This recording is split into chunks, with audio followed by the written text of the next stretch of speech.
Contraception masculine, de quoi parle-t-on? Lorsque l'on parle contraception masculine, on songe à l'incontournable préservatif, ou à la méthode beaucoup plus aléatoire consistant à se retirer au beau milieu de l'acte sexuel. Mais s'agit-il des seules options qui s'offrent aux hommes qui veulent être acteurs de la contraception dans leur couple? Une pilule pour homme est-elle dans les tuyaux des laboratoires? Le principe contraception masculine pourrait se résumer en peu de mots: empêcher à tout prix que des spermatozoïdes viables parviennent à féconder l'ovule. Pour ce faire, il est possible d'imaginer plusieurs stratégies: empêcher la production de spermatozoïdes, fragiliser leur flagelle ou leur tête pour qu'ils ne parviennent pas à traverser la paroi de l'ovule, leur bloquer le passage, vasectomie, stérilisation ou contraception.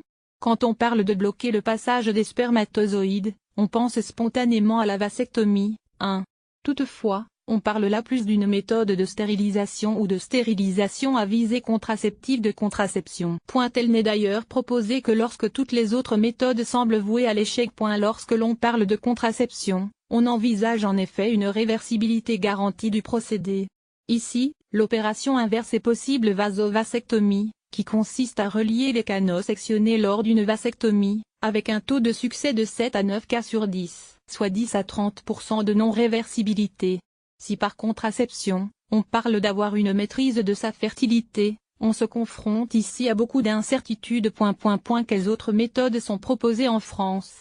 Contraception hormonale injectable. Sur la thématique de la contraception masculine, les magazines grand public français se font régulièrement l'écho de deux méthodes qui ne sont aujourd'hui proposées que dans 2 établissements français. La première de ces méthodes est une contraception à base d'une injection régulière d'hormones. Sur cette thématique, beaucoup de recherches ont été menées à l'échelle internationale depuis plus d'un quart de siècle, avec divers protocoles proposés par le monde par l'Organisation mondiale de la santé, voire encadrés. Plusieurs synthèses de ces études ont été publiées récemment. Les résultats des différents essais cliniques sont très bons chez l'animal. Chez l'homme, ils sont beaucoup plus mitigés. Premièrement, tout le monde ne répond pas au traitement. Ensuite, on constate un taux d'effets indésirables lourd vraiment nettement plus fréquent que ceux observés chez les utilisatrices de pilules.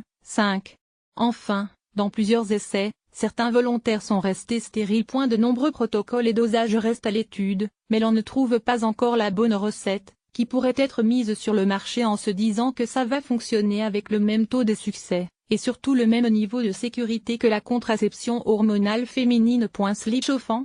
Partant du constat que l'on peut stopper la genèse des spermatozoïdes en maintenant les testicules à 37 degrés C, un médecin andrologue de Toulouse vante les vertus d'une contraception thermique. L'idée serait de proposer un vêtement qui plaquerait les testicules près du corps plus de 14 H par jour. Au bout de 2 mois et demi du cycle de production des spermatozoïdes, le porteur ne sera plus fécondant, tant qu'il poursuit le port du dispositif.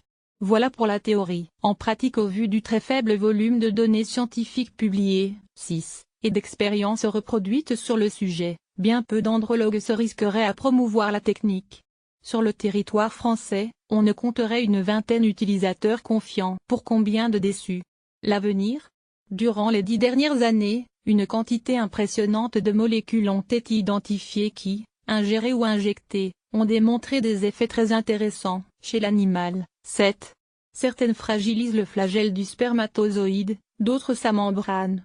Dans les essais sur des primates non humains, une partie de ces molécules n'ont hélas plus du tout cet effet. Celles qui semblent efficaces chez le singe vont tôt ou tard être expérimentées chez l'homme, mais bien malin celui qui dira si aura la même efficacité et une balance bénéfice/risque équivalente ou supérieure à la pilule féminine.